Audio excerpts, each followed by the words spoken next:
Hello and welcome to Lesson 9 of the Carry the Fire Foundations program. I hope your training changes have gone well. I know that a daily gratitude or prayer practice can be surprisingly difficult. After last lesson, you likely understood the benefits and felt motivated to begin, but gratitude is one of those practices where the payoff is real yet subtle. It works on you slowly, quietly, and over time. And unlike physical training, which gives you an endorphin rush, a pump, maybe even connection with others, gratitude has very little immediate feedback. It's easy to rush through it, go through the motions, and eventually to just skip it altogether. So that's why it helps to remember that a habit is a cue, a routine, and a reward. So you're going to want a real strong habit foundation around this. You may never know in a concrete way how much influence this mental training is having on your life, and that makes it harder to stick with. But I can assure you it works on you and changes your life trajectory over time. Habit expert James Clear explains the power of small habits with a helpful analogy. Imagine you're flying from LAX, from Los Angeles to New York City. And if a pilot leaving LAX adjusts his heading just 3.5 degrees south, you won't land in New York, you'll land in Washington, D.C. instead. That tiny shift is almost imperceptible at takeoff, but across an entire continent, it changes everything. Daily gratitude or prayer works the same way. It's one of a constellation of small habits that over time can completely change who you become. Carry the Fire focuses on committing to 3 habits for the long haul, for your entire life. And those 3 practices are a consistent physical training practice, a daily gratitude or prayer practice, and a practice of feeding the right wolf, which we're going to flesh out that 3rd habit more as we go, but it refers to the Cherokee legend that we ended with last time. For today, we need to start by looking at more cognitive biases, those predictable ways the human mind misperceives reality. Understanding cognitive biases starts with one foundational truth. We like to think of ourselves as rational controllers, surveying the landscape and choosing carefully how to live. But more often, our choices are driven by emotion first, and only afterward do we use reason to justify what we've already done or decided. We act and then we justify, rationalize, and fit our actions into a nice, coherent story after the fact. To understand this, we need to revisit a framework that you've already seen. In Thinking Fast and Slow, psychologist Daniel Kahneman describes 2 systems in the human mind. We've already met them as the elephant and the rider. He refers to them as System 1 and System 2. System 1 is fast, intuitive, emotional, and automatic. This is the elephant. System 2 is slow, deliberate, logical, and analytical. All of your capacities for language, speaking, and thinking in words lie in System 2. This is the rider. It's easy to dismiss System 1 as the dumb system, but that makes a major mistake. System 1 is astonishingly capable. Almost instantaneously, it reads body language, tone, facial expression, and threat. It controls your social timing, when to smile, when to lean in, when to pull back. It is what tells you to hit the brakes, to reach out to catch yourself, or to recoil from danger. And in athletics, System 1 is the hero. When you perform well in sports, it's almost always because you've stopped thinking. Practice trains System 1. Each repetition gives it feedback. It adapts unconsciously, far faster than you realize. And this is why your tennis backhand is often better when you're not thinking about it than when you're consciously trying to control every moment. I think of Maverick in Top Gun. When the instructor asks him what he was thinking in a certain flight scenario, he says he wasn't thinking. As a fighter pilot, he says, if you think, you're dead. And he's right. When it's time to perform, System 2 often just gets in the way. A good rule of thumb is this. In practice, we need to have faith in System 1. We give it a lot of experiences and it learns fast. Then we can use System 2 afterward to evaluate and make better training plans for future training. We need System 1 badly, but here's the problem. System 1 is excellent for performance, but it does not serve us perfectly in the modern world.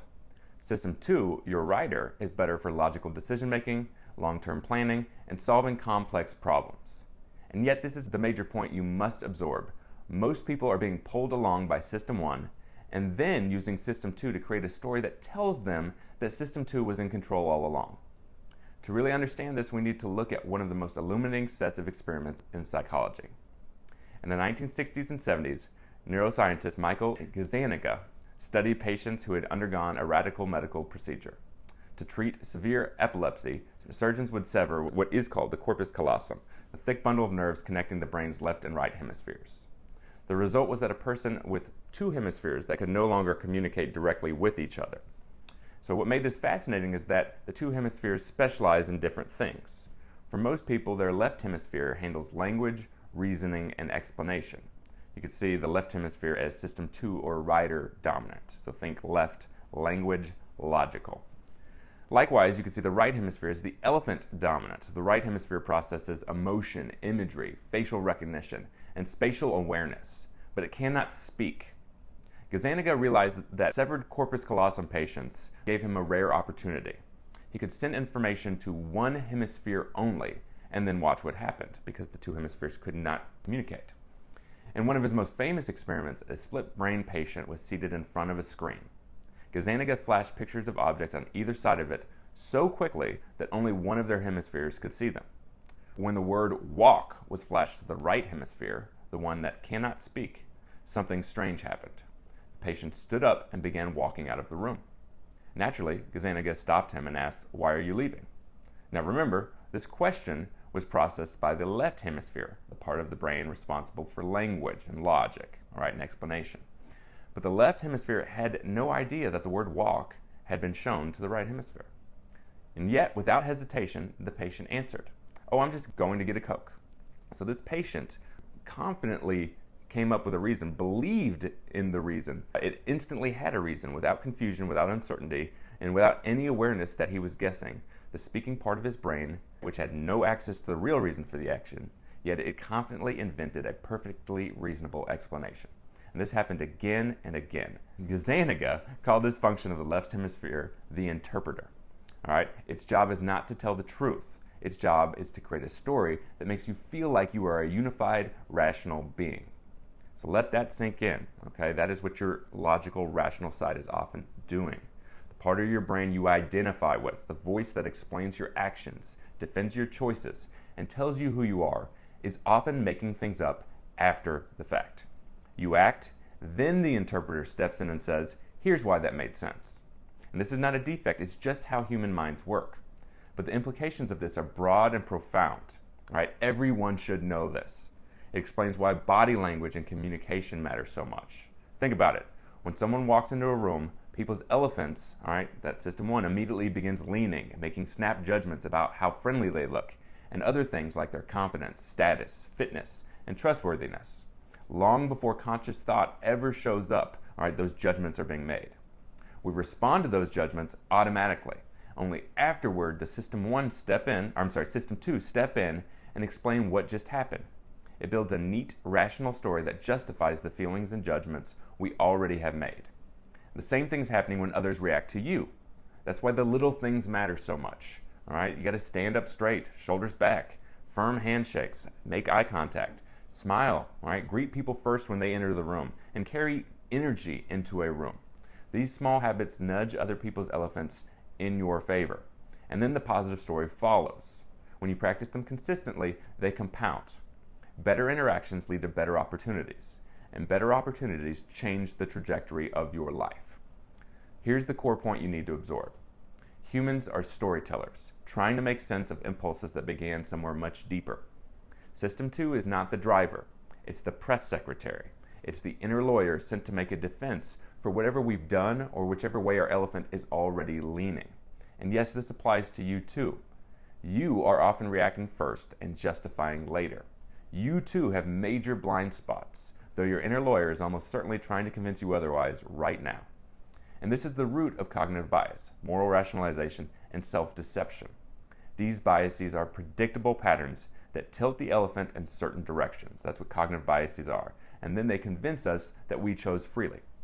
So understanding that doesn't make you weak. It's in fact essential for you to understand. But refusing to see it guarantees a life of self-deception. Growth requires confronting reality. Without that confrontation, we fall into that oh-so-common pattern of making excuses and rationalizations for everything we want to do, while never holding ourselves accountable to becoming who we are made to be. But here's the upside. Understanding how your mind works makes you dangerous in the best possible way. You begin to see patterns in yourself and in others. You learn to communicate in ways people can actually receive by appealing to their elephants rather than trying to bludgeon them with logic, like I did for most of my life. You become harder to manipulate, and that matters because we live in a world of constant persuasion. Billions of dollars are spent every year trying to influence what you eat, what you buy, what you believe, and how long you scroll. Almost all of it is aimed at System 1. Once you see the patterns, you can interrupt them. That is the point of Robert Cialdini's influence. All right? He didn't write this book to teach manipulation, but to protect people from it. And few skills are more important in modern life. This brings us back to the third core habit of Carry the Fire, feeding the right wolf. I just referenced another great book, Influence by Robert Cialdini. I've referenced many great books throughout this program. That is how you feed the right wolf. You've got to read books. Become a reader. Start with whatever strikes you as fun and interesting.